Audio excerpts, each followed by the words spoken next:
I'm Logan Crawford, and right now on the Spotlight Network, we're delving into a hidden and devastating form of child abuse with Dr. Jim Gordon, author of a powerful book. It is called Emotional Incest, A Childhood Stolen. This groundbreaking book sheds light on covert emotional abuse, revealing how it damages lives and relationships in ways most people never realize. Join us as we explore how to identify and heal from emotional incest and reclaim your life. We're delighted to have this wonderfully talented author join us here today on Spotlight. We thank the team at Prime 7 Media for helping us put him in the spotlight today. And we ask viewers like you to support authors like him by subscribing to our channel and by purchasing his powerful book. The links are below this interview. Dr. Gordon, thank you so much for joining me here today on Spotlight.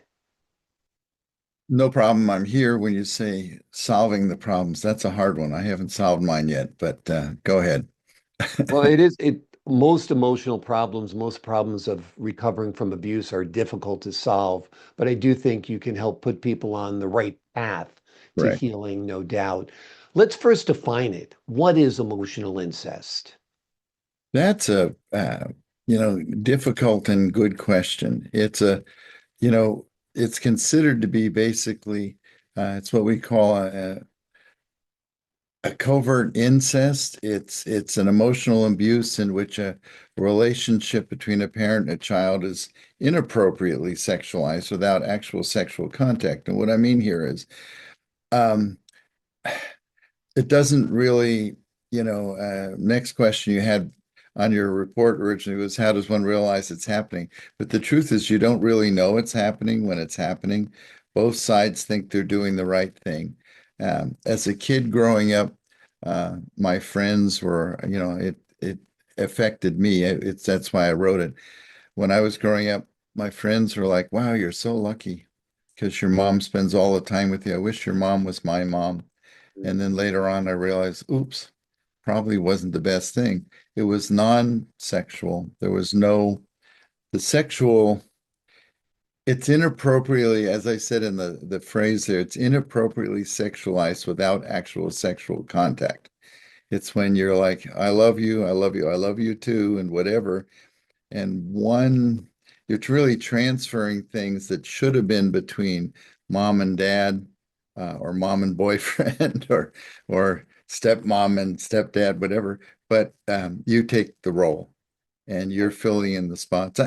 Yeah, I'll tell you about one of those So later. But go we ahead. basically find this in families where either the mother and father don't get along, or the mother and father are divorced or separated or whatever it might be. The child kind of fulfills the role of partner in the woman or the man's life, right?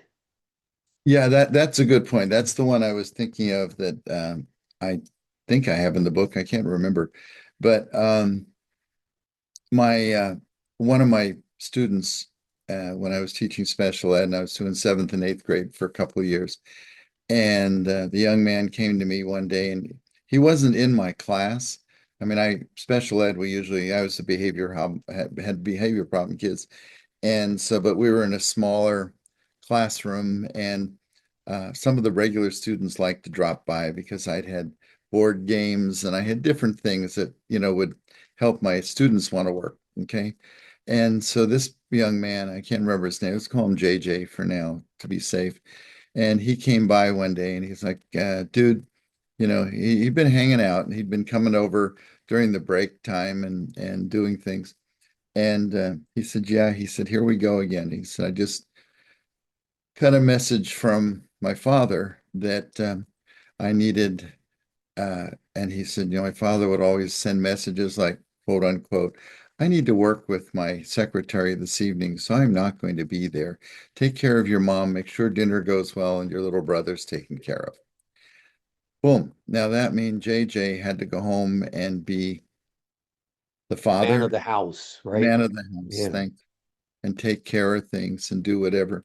And sorry, Logan, but jumping aside too there, but I teach at Mount St. Mary's University, have a large Hispanic population, and I found in a lot of Hispanic families, sometimes some of my Italian friends in that too, and it's not, as I say, it's not designated as it. But in the Hispanic, like my friend always says, she said, yeah, when I was growing up, she said, I had four brothers and sisters, and I was the oldest. And my friend Christy had the same thing happen in her Italian family, where mom would, say, "Hey, go ahead and make dinner tonight. I'm not going to be home. I'm going to be working." Christy's shape it was mom. The other times it was usually mom also working. And you can take care of things, get the things done, you got to make sure your little brother has his clothes ready for school tomorrow, and you got to this and you got to that. And all of a sudden, yeah, you're the mom of the family, you're the mother taking the place of the mother. And sometimes it's okay, but when it becomes routine, as I say, my friend Christy said it happened all the time. So, Yeah. So it depends on the level of it. Every now and then you have to be the man of the house. Dad's on a business trip or something like that, or the woman of the house in a reversed role situation. But when it's constant, when the parent is basically treating you as a surrogate spouse, like you said, absent sex, absent, any physicality to it, it's still, as you say, emotional incest. and you're connected whether you want to, I mean, they say in some of our situations, they say I was one of those that I'm brightening up a little bit here. Um, I was in that situation where I didn't mind it. I've said to you before, I think one of the last times we talked, I mentioned that I was 6 years old when 5.5 years old, 4.5 years old when I started first grade, and I skipped kindergarten. And by the time I was six, was where the six comes from. I was doing a lot of things with my mom. We lived across the bay from New York City. She'd keep me home from school. My father was a workaholic. Um, I think busyism, I've talked to you about before. I think a lot of people who want to avoid things do busyism, where, sorry, I'm working all day. I've got work hours afterwards, or when I'm working home. Now that we're on Zoom, we can blame a lot of times too. But in fact, a friend of mine yesterday, he works for the entertainment industry, and I ran into him at Starbucks in the Valley. And I said, dude, why aren't you, well, I don't really work in an office anymore, but he said, I work at Starbucks, but he said, more than I do. He wasn't working, he was doing his movie business work there. He's an Right. agent and whatever. And he said, but he said, if I'm over by the regular office or even if I'm home, people can bother me and say, what are you doing? He said, but here, I can kind of lose myself here and stay occupied. And he said, gives me an excuse. And the busyism thing, as I say, parents do that. And sometimes my father did that. He Yeah. wasn't real happy to be married. He wasn't happy to do whatever. As I say, we talked about it before in other interviews, but he was a lot older than my mother, and he took the place of my mother's father, who had disappeared when she was born. And so, I was taking the place of, he was her father, so she could bitch and complain, and they argued all the time. I have a friend in France that his father also left when he was born. My friend's in his 50s. And when I'm having dinner with them, I'll be in France in 2 weeks. And I go there 3 times a year and we'll be having dinner. And the two, my friend and his mom will be bickering like a married couple, and his mom will look at me when he's talking. I don't speak French purposely, so I don't have to get involved, but at the same time, she'll be jabbering in French to him and she'll look at me and like, and then 2 minutes later, then he looks at me like, she's crazy. I'm like, It's funny. I don't need to hear this crap. Yeah, That's why I don't exactly. want to know the language. But Exactly. yeah, you get hooked in. Yeah. And and that's where it's a way of avoiding, and that's what was my father was. He worked regular hours and he opened a store after hours. And we were back in New Jersey in the days when we had blue laws on weekends, Sundays, and they weren't supposed to be open, but he opened it. It's a hobby shop. Yeah.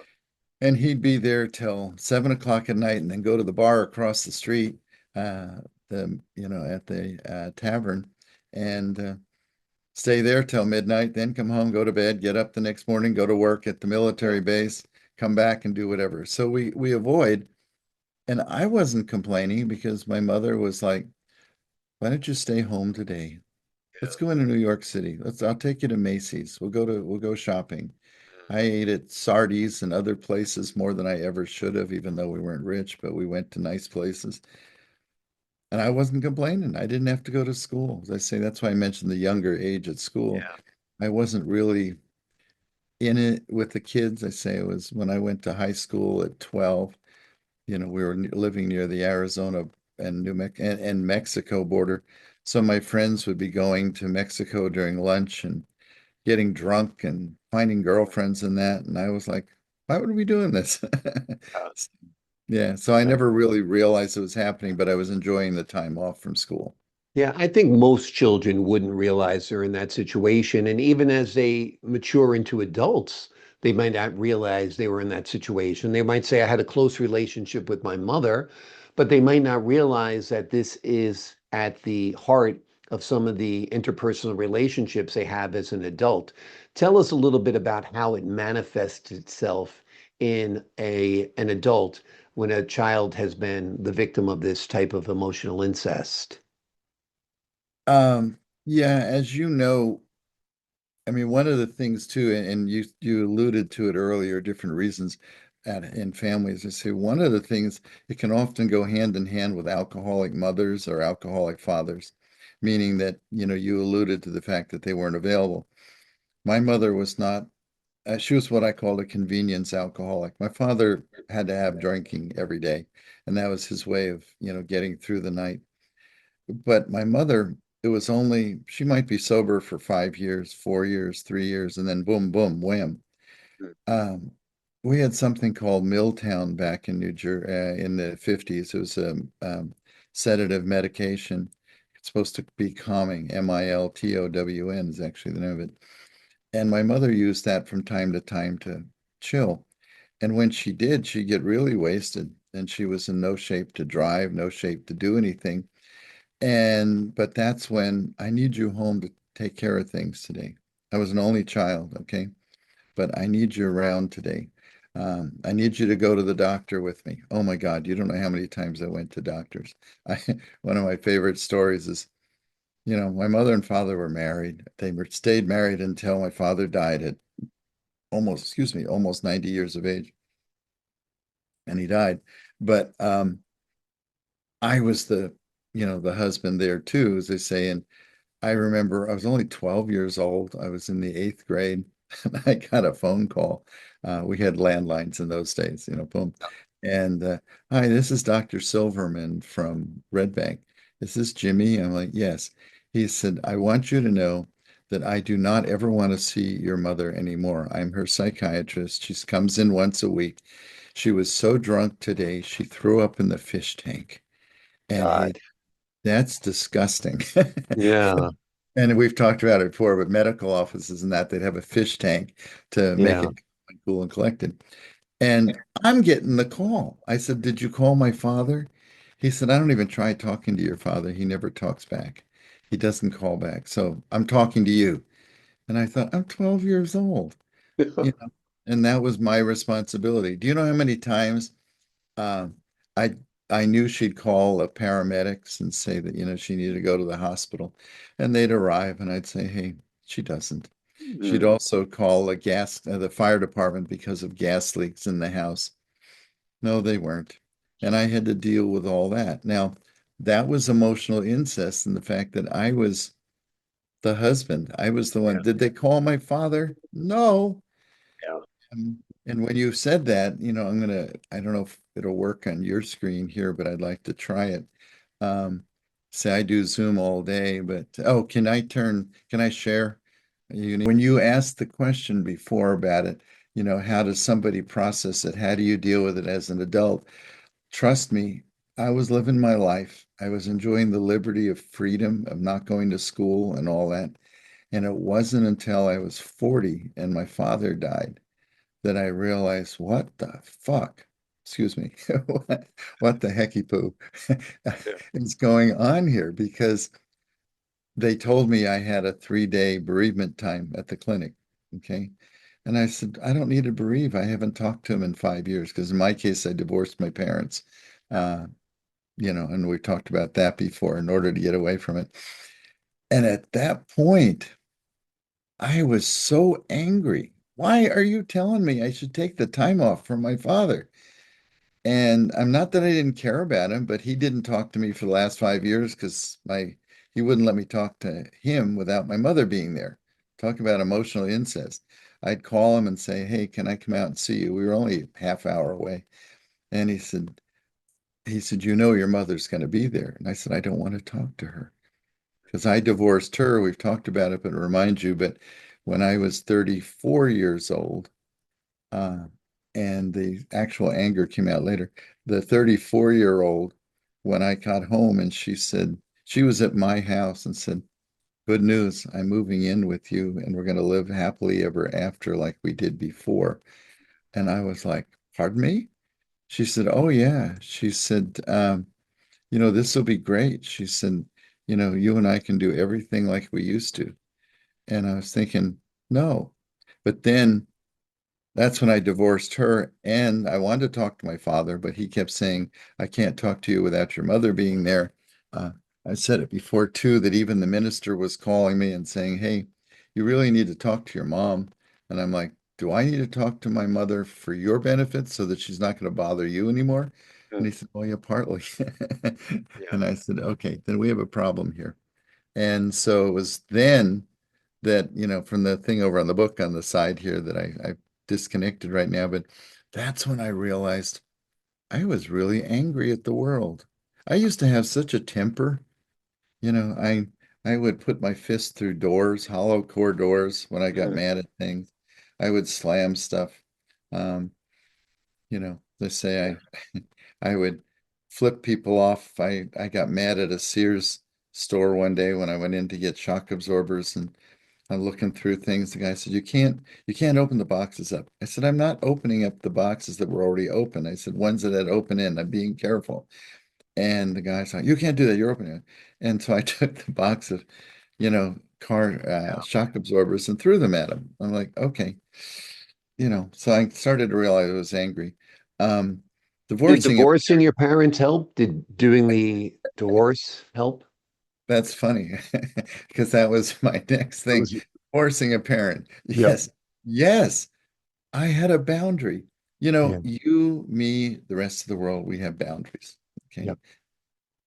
We don't always know it. In my domestic violence program that I deal with, I do, special court-ordered classes primarily for celebrity and entertainment people or Beverly Hills clients who are international business people, not people that are in and out of jail all the time, but high end. And they'll talk about what happened. They say one of my favorites is when, a guy will say, this is the 15th time this has happened. I told her to this and this, and finally I had to hit her. Because most of mine are not physical abuse, most of it is emotional abuse, verbal abuse, financial abuse, and sexual abuse. Very little hitting. Other categories, other places, they have a lot of people that hit each other. Right. Mine, no, it's usually, it doesn't get to that point. But I'm like, dude, men say that you're logical, women are emotional. When are you going to be logical enough to realize that if you've told her 12 times something and it hasn't worked? Or the one guy was, I told her 100 times. I said, how many more times did you think you'd have to tell her? So we have boundaries. Mm. We have boundaries on everything. Um, Usually, this is one of the problems with people working at home now. We don't have the same boundaries. It used to be we go to work from 8 to 5, 9 to 4, whatever, and you knew you're out of there theoretically. We do have a boundary nowadays with the Zoom thing. Wherever my Zoom thing is here, when I when I turn the Zoom off, when I do the group, it's done. Yeah. When I did the groups in my office, I say I'm in my other office now, but when I did the groups in my actual physical office, um, it was sort of weird because I'd say, okay, group's over, domestic violence is over, time to go home. It's, 4:30 or 6:30, say. But a lot of the guys would say, can I talk to you for a second? Or I'd go downstairs to Starbucks. I'm in Beverly Hills on the second floor, and there's a Starbucks downstairs. I'd go down to Starbucks and I'd walk in. Oh, Doc, I had a question for you during group, but I didn't get to ask. Can I ask you now? And I'm thinking, okay. Whereas when I click the button and end the group, they can call me, but Right. I cannot answer. Right. But when you're face to face like that, it's hard to enforce that boundary. Like, I'm sorry, I'm at Starbucks now. You know, I don't really have time to discuss that. Save it for next week, right? Right. And this is Yeah. where I talk about how much can you take. This is when divorcing a parent becomes an issue. My mother and I had spent hours and days, almost every Easter picture, when we go to Asbury Park, on Easter Sunday and I'd have a hat on and a big warm coat, and she'd have a big warm coat because it was cold in New Jersey. Or when we do different things here, and my mother was there, everybody's, oh, it's so nice of you. You and your mom, you have such a great relationship. I didn't realize we'd gone over the boundary. Here's the Exactly. boundary. Shh, we'd gone over. Now, if you're, and this is sorry to make it, over the bound, over the over the boundary, but Yeah. when you're talking back and forth, it's one thing. When you're in bed together, that Mhm. would be stepping over a boundary, and you would probably know. Now, I've dealt with a lot of sexually abused people, and a lot of them didn't realize what was going on. They thought, oh, because, there was that one uh, minister in Atlanta, Georgia, who got in trouble for sexual abuse with boys because he'd take his young men, from Atlanta, Georgia. He said, these guys are, big guys and they're sports people and whatever. I mean, they're going to be. And he would do sexual things with them. But it Mhm. was minor, he said, it was just minor sexual things. But I wanted them to know what it's like to be a real man and what to do, what the woman wanted, what was going on.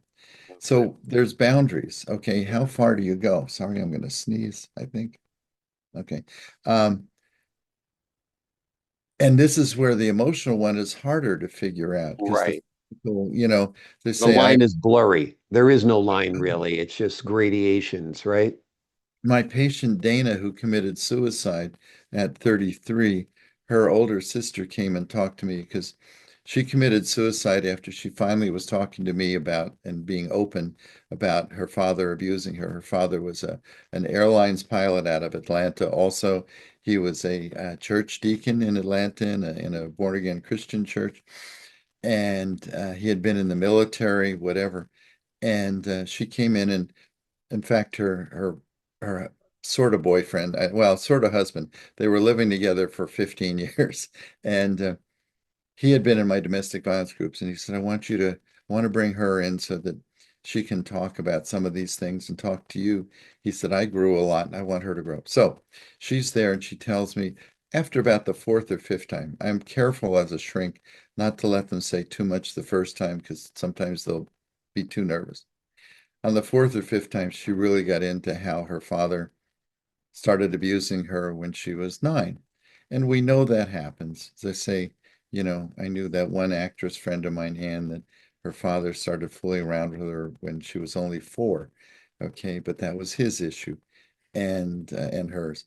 But this young lady, when she finally tells me all this stuff, she went home, felt totally devastated because her mother, when she talked to her mom be like, "Don't talk to me about your dad that way. Your dad's a wonderful man. He's, in the eyes of God, he's a deacon, beacon. He's a beacon too, but he's a deacon. He's all these wonderful, wonderful things." And she said, "Don't, be rude about your father." And she slapped her daughter. Well, turns out after she told me everything and shared it, which she'd already shared with her husband or boyfriend before, but now somebody else heard it. She went home, swallowed a bunch of pills, um, tried to kill herself, got rushed off to the hospital in the emergency room, behind little curtains where they have the little sections. She puked, threw everything up. The nurse stepped out with him and said, "Hey," I think with her other half and said, I think she'll be okay now. I don't think we have to do anything. They opened the door and she's disappeared. She slipped out under the curtains, whatever they found her the next morning, with a, trash bag strapped around her neck in the janitor closet. Her father called and said, "I'm going to sue you Yeah. and sue the hospital, for killing our daughter." At that point, the older daughter came forth and said, "Hey, I can't let this happen. It's my fault that my sister died." She said, she said, "My father was having sex with me. When my sister turned 9, he turned to her and started doing her." And she said, "I just was so happy. I mean, actually, thank God that he wasn't bothering me anymore." She said, "I ignored it." So there's a lot of things that we do that we ignore. And this goes back to my life, liberty, and the pursuit of anger. Sometimes, the boundaries get pressed and you don't know how far do you go. When the kid next to you in the restaurant starts to yell a little bit because they're not happy with their soup, a minute or two, if you're in a restaurant that's a Yeah. family restaurant, you're an idiot if you don't expect some of that to happen. Right. But when 40 minutes later, Right. Right. the kid is still yelling, and what I love particularly is when mom's busy looking on the phone, honey, shh. Exactly. And I'm You've got like, to know where to draw the line. You got to know where the boundary is. The name of the book we've been talking about today is Emotional Incest, A Childhood Stolen. It is a groundbreaking book that sheds light on covert emotional abuse, revealing how it damages lives and relationships in ways most people never realize. Dr. Gordon, thanks again for another insightful conversation. I appreciate your time here today on Spotlight. thank you. And I say people recognize things as they go. There's no simple answer. It's just the fact that you have to work on it. And that's why the Pursuit of Anger book got switched to the simpler title, because I'm going to be angry till I croak. Well, I hope not. You don't seem like an angry guy, so I hope not. Well, I We know spoke how to to process it. Okay. Okay, good, good, good. I'm Logan Crawford, thanking you for your time this time. Until next time on Spotlight.